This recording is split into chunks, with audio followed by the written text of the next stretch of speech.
The graphs here show the change that occurs in the lifespan of the person based on population norm. These values come from an NIH survey of the US population older than 8 years of age. Note how the males are slightly higher than the females for total bone mineral density. Additionally, there are changes based off of ethnicity. Note how the African American population is higher than the white non-Hispanic and the Hispanic population for both the females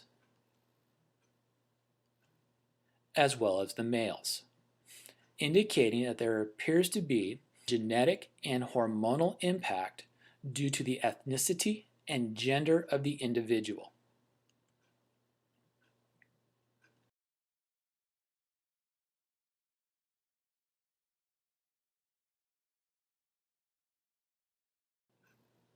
Osteoporosis versus osteoporotic changes.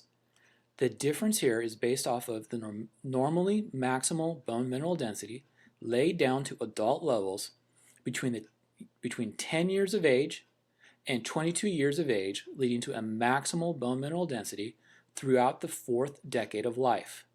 Any abnormally low amount of bone mineral density laid down will result in osteoporosis. There are multiple factors that will affect the occurrence of osteoporosis. These factors include dietary issues such as levels of calcium and levels of vitamins, metabolic conditions such as a person being overfat, experiencing metabolic syndrome, or having chronic inflammatory issues that all impact the metabolic processes within the bone. Osteoporosis is an issue of genetics in nature and deals with the ability to have an appropriate response to signals for both appositional as well as apical growth to increase the trabecular bone during maturation and growth spurts and throughout developmental stages of life in response to excessive external loading of the bone.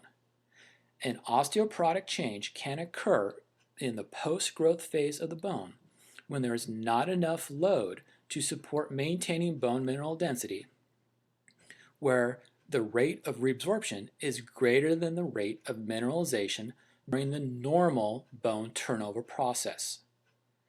Generally, osteoporotic conditions are associated with aging issues related to osteopenia.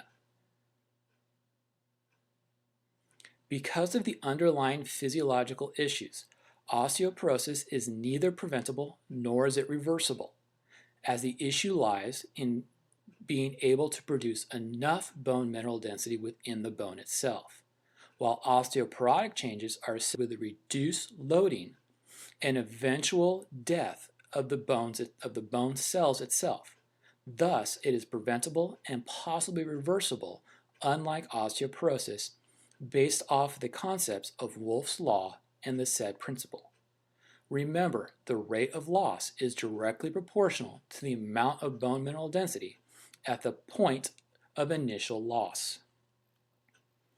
The key here is to maintain a bone mineral density above 0.9 grams of bone tissue per millimeter cubed of bone.